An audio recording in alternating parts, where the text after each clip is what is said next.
Yeah, no, Mark, this is, just dovetailing on what I just said, given your experiences, maybe you can just walk us through some of the proactive investigative procedures a company should have in place to begin with.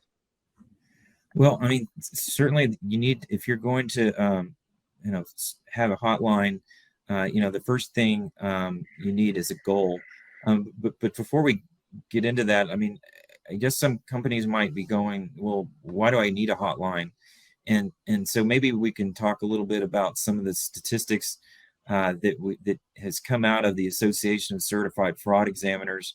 The first one is fraud losses calculated. And so they actually survey fraud investigators all over the world and then put that into a report. And the latest report that they had for last year showed that companies without hotlines suffered twice as many dollar amount in fraud losses. So $200,000 per fraud loss compared to 100,000 for companies that have hotlines.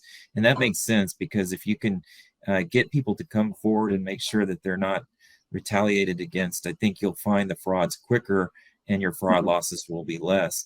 The other statistic that was interesting was the number of the percentage of frauds that are uncovered. 42% were uncovered through tips, anonymous tips or regular tips, and those are typically through the hotline. So the next closest was 16% with the internal audit uncovering a fraud. And so that's a big disparity. So, definitely you want to have a hotline, encourage people to come forward.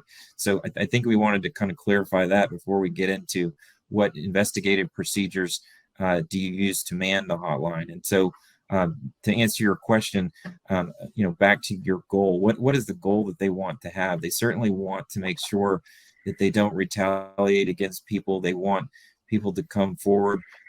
That's one goal. They want, a consistent investigative process so that you don't have to, rely on somebody to, disseminate the different types of calls. We had a case where they had no written procedures for their investigations, but they had a great general counsel. He was able to disseminate the calls. He would assemble the right teams, and then he would put together an investigation. Unfortunately, he was about to retire, and they didn't have contingency plans. So typically, you want to have those procedures in writing. The other thing is you want to make sure, like we were talking about before, is communicate the existence of a hotline and how to use it, and make sure that employees are exposed to it in different ways. So, with the policies and procedures, make sure it gives guidance on how to report, allegations of potential unethical behavior, code of conduct. And then, we'll talk later on about training. Training is so important. Some companies do, compliance officers do these newsletters, and they're not like the New York Times exposés or something like that. It's just like a one pager, and it's usually the ones that draw the most attention by employees are the ones that are kind of fun, kind of entertaining, but it's obviously still serious in the sense of making sure that you report unethical behavior. So those are other ways. One of the things that I think Greg's going to get into a little bit is I think a lot of companies think that if someone wants to remain anonymous, then it's just one shot. They make the call, they give their allegation, and that's it. But that's not really the case. I have a couple of points on that. First of all, when you have an anonymous caller, that doesn't mean you can't stay in contact with them. We had a company that did a really good job through their internet portal, typing questions to the whistleblower and staying in contact with them. And obviously, we don't give legal advice, but your legal counsel will tell you what information you can share. But it's more of a gathering from the whistleblower as opposed to giving them any information. And I think that's a really good, make sure that you're not just, it's a one and done type of thing. You want to make sure that you stay in contact with the whistleblower.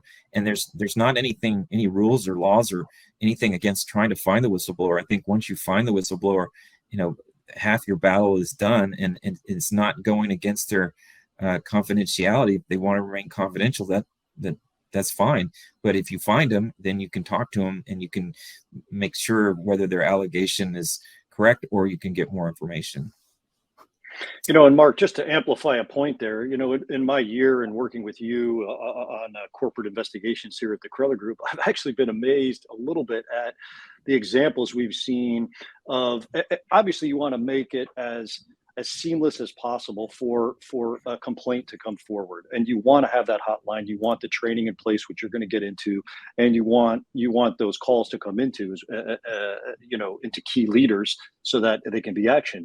But I'm amazed at people that are in key positions within the organization that we've interviewed. Maybe some of them didn't even know that the hotline number existed, or in another example, they feared maybe potential retaliation if they went forward. Or another example is where they knew the hotline existed, but they didn't use it, and they just reported it through their chain of command anyway. So, it's kind of all over the place. You just want to make it as seamless as possible, so that a whistleblower, if they want to be anonymous and they want to come forward with a complaint, that you get actually that intake of information, I think, is the most important part. But great discussion on this point, on goals that you want to get to. Yeah, and so let's assume that you have a hotline, a third-party hotline, and a call comes in and it appears to be fairly legitimate, has good information in it, and it's of substantial issues, like a corruption call. So what do you do next, Greg? What are your investigative steps? Well, Mark, you really did a nice job of laying out kind of proactively what you want to have in place in our prior couple of minutes. But now it's time to react, right? You hopefully have all those things in place. You've got the hotline running, and complaints are coming in. The worst thing you could possibly do is nothing. So you've got to do something. The Department of Justice, and you're gonna talk about this later, is in their hallmarks of a robust program. You're going to want a timely response in a reasonable amount of time, is what DOJ's guidance was. However, they don't really define what a reasonable amount of time is. Obviously, months and weeks and months and years is too long. It's got to be in a matter of days and weeks that at least an initial assessment and an initial investigation begins. You talked a lot about the caller and that initial call complaint coming in. You want to obtain as much information and glean as much information as possible in that initial call. So that'll really go a long way in confirming or refuting the allegations, determining in that initial assessment if the call appears legitimate. If the caller wants to remain anonymous, there are still ways, as you pointed out, to remain in contact with an anonymous complaint. And again, a group like Kreller can come into place on that and really assist, especially if you're a small program and you want an external resource to assist you in that initial assessment phase or in the initial investigative steps. Obviously, if you have a team, you've already assembled that team with varying skill sets to meet the complexity of the allegation. And one of the first steps you want to do is to place a litigation hold on the email boxes. That's going to be very important, especially as you start to define who the potential subjects are. If you think back in that GSK case that we talked about at the beginning of our discussion, imagine the communications that would have been happening in a period of 2 to 3 years. That would have been very helpful. You want to also do due diligence on the subjects and on the subject matter that's been complained about. So, for instance, if there's a bid rigging case that's being alleged, you want to obtain the bid package information. You want to look at the criteria for the selection, who made the selection. You'll look at email traffic that was related to the bids.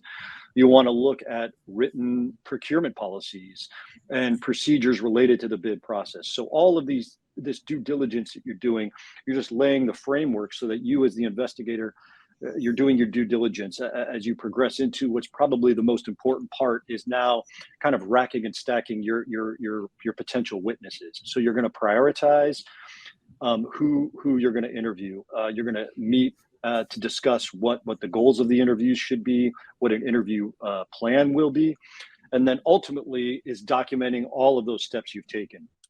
Whether it's you did an initial call and it's no veracity and you've done nothing with it, document that.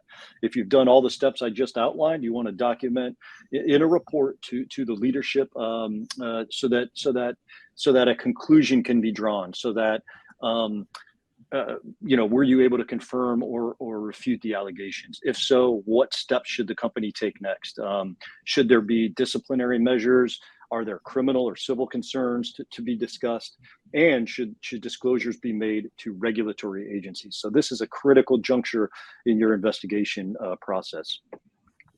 Maybe Mark, maybe you can address, maybe preventative measures going forward, or if a program, now that you said you've put it into place and now you've done investigation, does that program need to be assessed or enhanced or revised from time to time?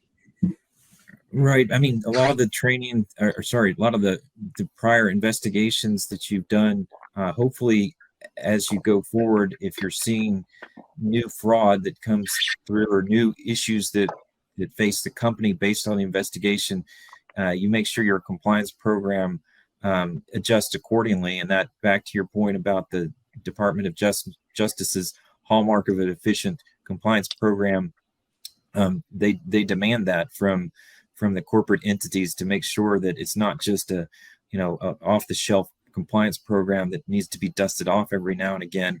It's a living, breathing, changing and flexing with the new frauds or new type of issues that they may face. No, absolutely.